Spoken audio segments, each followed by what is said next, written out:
Selamat pagi anak-anak Ibu, apa kabarnya? Ibu harap kita semua dalam keadaan sehat ya. Nah, untuk minggu ini dan minggu depan kita akan mengadakan review pelajaran prakarya.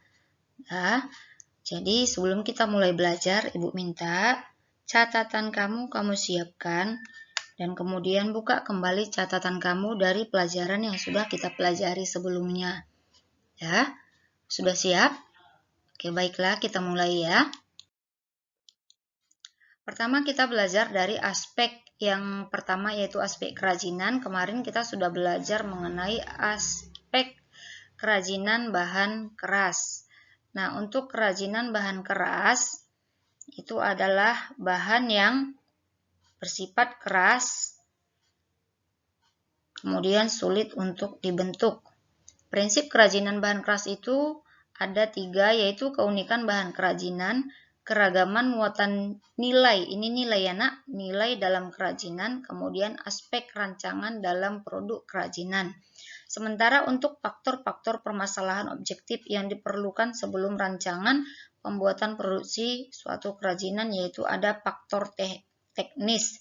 Nah, di faktor teknis ini biasanya adalah masuk dia bahan, alat, dan cara membuat. Kemudian yang kedua, faktor ekonomis. Yang ketiga adalah faktor ergonomis. Di faktor ergonomis ini biasanya kita harus memperhatikan kenyamanan, keamanan, keindahan, kemudian keluasan, dan juga kegunaan dari kerajinan yang kita buat.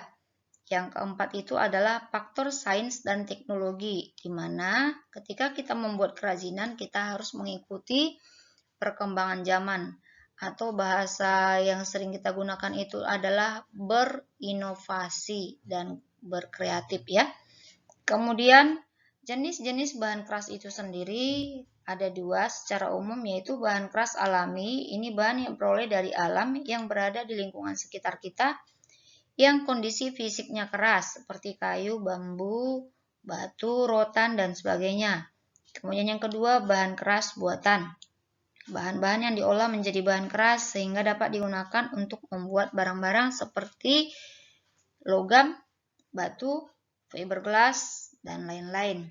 Bisa kamu lihat lebih lengkapnya di catatan kamu atau di modul pertama sekali ketika kita belajar kelas 9. Ya, kita masuk ke soal ya.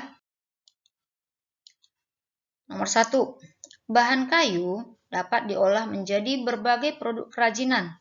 Salah satu teknik yang digunakan untuk membuat kerajinan dari kayu adalah teknik apa ini nak? Apakah makram? Kalau makram bukan ya, karena dia untuk tali. Kalau dia teknik pilin itu untuk tanah liat. Kalau dia teknik cetak itu juga untuk tanah liat. Berarti jawabannya adalah teknik ukir, karena yang terkenal itu adalah ukiran kayu ya. Kemudian yang kedua, bahan yang bersifat keras dan sulit untuk dibentuk disebut bahan keras. Ini kemarin sudah masuk ke soal ujian mid semester ya.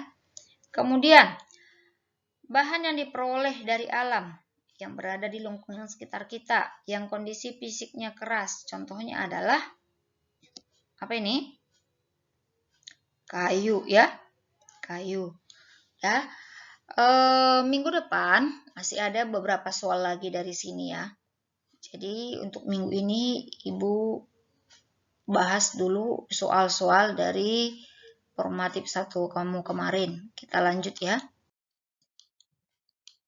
Selanjutnya kita masuk ke aspek yang kedua, yaitu aspek rekayasa, prinsip kelistrikan, dan sistem instalasi listrik. Bisa kamu lihat catatan kamu, listrik merupakan teknologi mutakhir yang ditemukan manusia. Kelistrikan adalah sifat benda yang muncul dari adanya muatan listrik. Muatan listrik sendiri itu ada 2, yaitu muatan listrik negatif dan muatan listrik positif. Untuk satuan arus listrik ini adalah ampere. Pahami ya? Kemudian komponen instalasi listrik antara lain. Kalau Ibu katakan antara lain di sini berarti masih ada selain ini. Yang nomor 1 itu adalah Bargainser. Bargainser ini berfungsi sebagai pembatas daya listrik yang masuk ke rumah tinggal dan juga sebagai pengukur jumlah daya listrik yang digunakan di rumah tinggal. Nah, ini biasanya kalau sehari-hari di rumah kita kenal dia dengan nama meteran listrik. Kemudian yang kedua, pengaman listrik ini berfungsi untuk memutuskan rangkaian listrik apabila terjadi gangguan pada instalasi listrik rumah tinggal.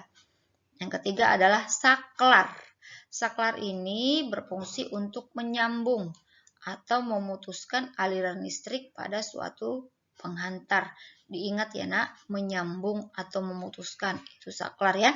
Kemudian stop kontak merupakan komponen listrik yang berfungsi sebagai muara hubungan antara alat listrik dengan aliran listrik.